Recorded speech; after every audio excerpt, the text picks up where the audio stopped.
नमस्कार, मी सचिन गव्हाणे आपलं स्वागत करतो मेट्रो नाईट या बुलेटिनमध्ये। बुलेटिनची सुरुवात करूया एका ब्रेकिंग बातमीनं। अजित पवारांनी राष्ट्रवादीच्या सर्व आमदारांना सूचना दिलेल्या आहेत। तुमच्या अडचणी असल्यास थेट माझ्याशी बोला असं अजितदादा पवार यांनी म्हटलंय। आपल्याला जिल्ह्यात पक्षवाढीचं काम करा असं देखील अजित पवारांनी सूचना ज्या आहेत त्या आमदारांना दिलेल्या आहेत। निवडणुका डोळ्यासमोर ठेवून कामाला लागा अशा देखील सूचना अजित पवार यांनी आमदारांना दिलेल्या आहेत। अजित पवारांनी काय काय सूचना दिलेल्या आहेत त्या आपण ग्राफिक्सच्या माध्यमातून समजून घेऊयात। तुमच्या अडचणी असतील तर थेट माझ्याशी बोला असं अजित पवार यांनी आजच्या आमदारांच्या बैठकीत सांगितलंय। ज्या ठिकाणी आपले स्थानिक आमदार आहेत तिथल्या घटक पक्षांना विचारात घेऊन काम करा असं देखील अजित पवार यांनी म्हटलंय। आपल्याला जिल्ह्यात पक्षवाढीचं काम करा असं आवाहन देखील अजित पवारांनी केलेलं आहे। पुढच्या काळात पक्ष संघटना मजबूत झाली पाहिजे असं देखील अजित पवार यांनी म्हटलंय।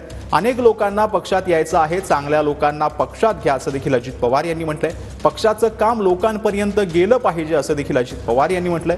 तर निवडणुका डोळ्यासमोर ठेवून कामाला लागा असं देखील अजित पवार यांनी म्हटलेलं आहे।